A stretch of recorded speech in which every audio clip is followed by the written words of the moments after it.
12, 16 hours in some cases, waiting to see a ball drop for 60 seconds. These people will be put in some 65 holding pens, no alcohol, no bathrooms, but at least you can say that you were here for New Year's Eve, right? Yeah, that's something, I suppose. All right, thank you so much, Brian. Appreciate it, and Happy New Year to you. No problem. Well, don't miss our New Year's Eve coverage. You don't have to go and stand down there. We have a 5-hour extravaganza kicking off at 8 p.m. Eastern with Countdown to 2017. Then Kimberly Guilfoyle and Eric Bowling host All American New Year live until 1 a.m. to close out what has been definitely a memorable 2016, to say the very least. So join them. Well, still happening today, a powerful nor'easter to tell you about, leaving people in the northern area of New England with a snowy mess to clean up. More than 100,000 people in Maine, they're without power after some 20 inches of wet, heavy snow brought down trees and power lines in parts of central and south Maine.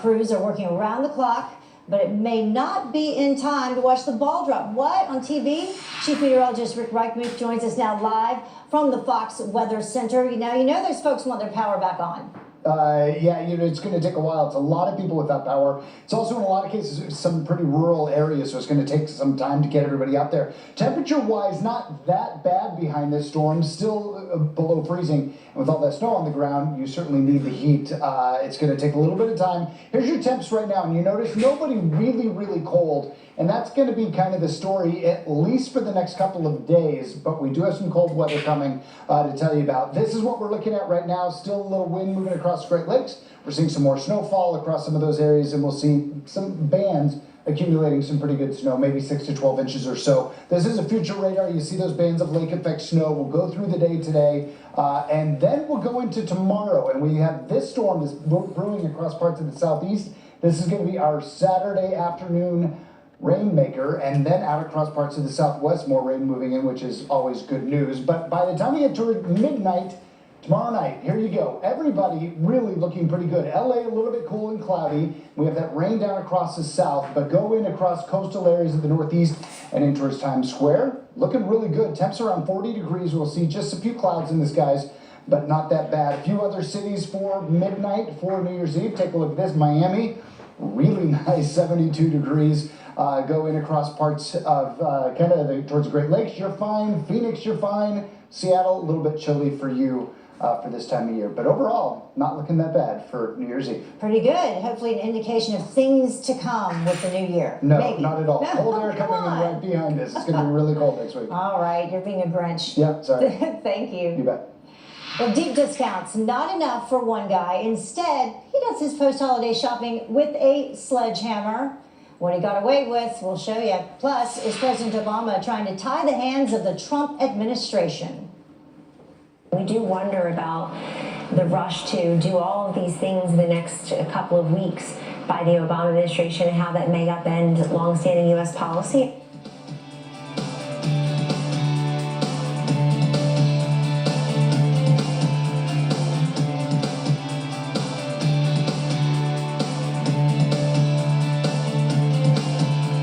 You may not be a prepper now, but you will be. Whether the next disaster is man-made or wrought by Mother Nature, you need a plan. WiseFoodStorage.com's emergency gourmet meals are made in the USA, delicious, easy to prepare, just add water, and packaged and proportioned perfectly, eliminating waste and creating a shelf life of up to 25 years.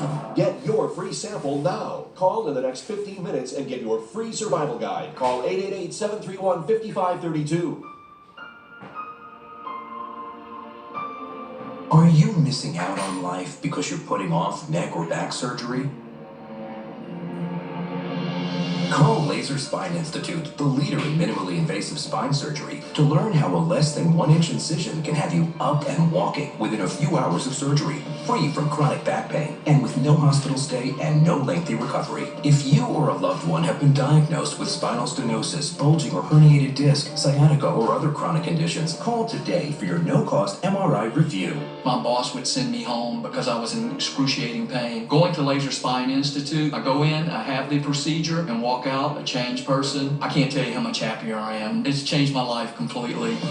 If you've been told you might need neck or back surgery, call 1-844-340-BACK now for your no-cost MRI review. Laser Spine Institute, a less than 1-inch incision, a lifetime of standing tall.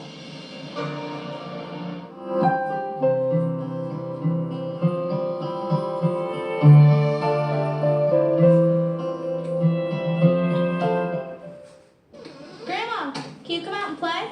Sure, Ellie. Oh my, you might want to come here and help Grandma. What's the matter, Grandma? Can't you stand? Oh, sorry, honey. It's my knees. They don't work the way they used to. Does this ever happen to you? Are you on Medicare? You may qualify for a pain-relieving knee brace at little or no cost to you. Call the Health Hotline to see if you qualify. Our friendly agents are standing by 24/7 to help you. We also have braces for your shoulder, ankle, or back pain. And if you're covered by Medicare, you may qualify for free delivery. Grandma, slow down. I can't keep up. Maybe you can use a knee brace too, Ellie. Catch me if you can, kiddo. Call now to get your pain-relieving knee brace. Operators are standing by. Call 877-837-9706. That's 877-837-9706. Again, 877-837-9706. That's 877-837-9706. A thief finding the best time to shop for bargains when no one else is around. Take a look at this. It was 3 in the morning. The burglar smashing through the front doors of a department store with a sledgehammer and heading straight for the jewelry section. Shoppers voicing surprise the next day. I think we live in a nice area, so to think something like that can happen, like anywhere, I guess, it's pretty scary. I hope there's something left to buy. Well, the Kohl's department store located in Bucks County, Pennsylvania. Investigators estimate that the crook got away with merchandise worth between $60,000 and $100,000, but certainly a surprise for all those folks as they came in the next morning. 3 o'clock in the morning, I guess, a pretty good time to assume that no one will be in the store at that time, but certainly not a good time of the year to do it. No holiday spirit there for that particular person. Turning back to our big story, President Obama punishing Russia just weeks before leaving office. Critics now wondering whether this was designed to tie the hands of the president-elect. I've been reading all the news reports about these retaliations, these sanctions put forward by President Obama and his administration. Some of them seem largely symbolic. Even those who are sympathetic to President Obama on most issues are saying that part of the reason he did this today was to, quote, box in President-elect Trump. That would be very unfortunate if that were if politics were the motivating factor here. Well, Larry O'Connor is the host of Mornings on the Mall on WMAL in Washington, and online editor for the Weekly Standard. Robin Biro is a Democratic strategist and U.S. Army Airborne Ranger veteran. Thank you both for joining us. Robin, I hope I got your last name right. How do you say it? Biro, close enough. Biro, Thank you. okay, got it. Well, first of all, let's start with these Russia sanctions, since that is the latest in the news. Do you think that Kellyanne Conway's right there about the Russia sanctions, Robin?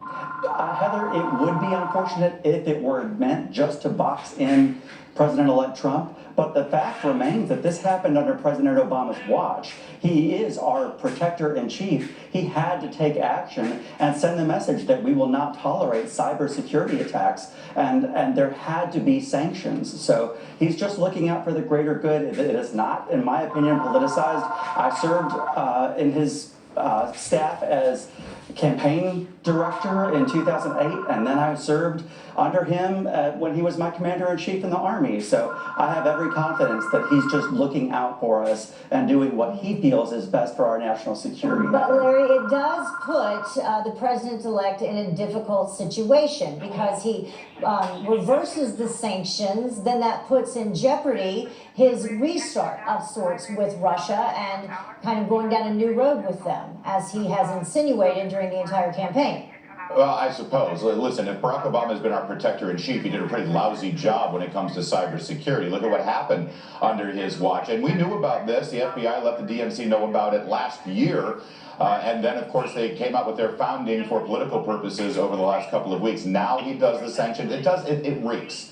It really reeks. That being said, I don't see how it boxes in Donald Trump. Listen, Donald Trump campaigned for the last year saying that he was going to reverse all of the horribly unpopular executive actions that this president has made outside of Congress and outside of the Constitution. So if Donald Trump believes when he becomes president that this is one of those horrible executive actions, it's just going to make his first day a little longer. That's all there is to it. Let's take a look at some of those other initiatives in question. The Russia sanctions, which we've talked about, the Middle East peace process, along with, obviously, the UN resolution on Israel, amongst some other things there. The Arctic drilling ban, Gitmo transfers, Obamacare enrollment push, and then the new national monuments. Robin, that's a long list.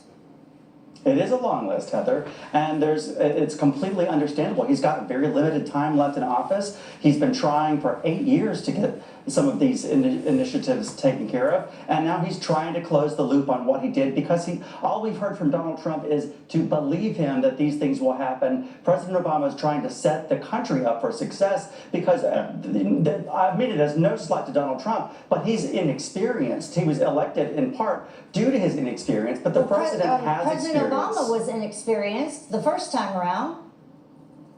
To some extent. Now, he was a senator, but, you know, he did bring some experience to the table. You know, listen, to suggest that Barack Obama is trying to set us on a course for success, well, I guess it only took him 7 years and 11 months, according to Robin's argument, to finally decide he's going to do some things to set us on the course for success. This laundry list of things would not be happening if Hillary Clinton had won the election. A lot of it does seem political, but if I can just make one slight adjustment, I love Fox News Channel, and their graphics are always spot on, except one of those bullet items said Middle East peace process. I'm sorry, this was not a Middle East peace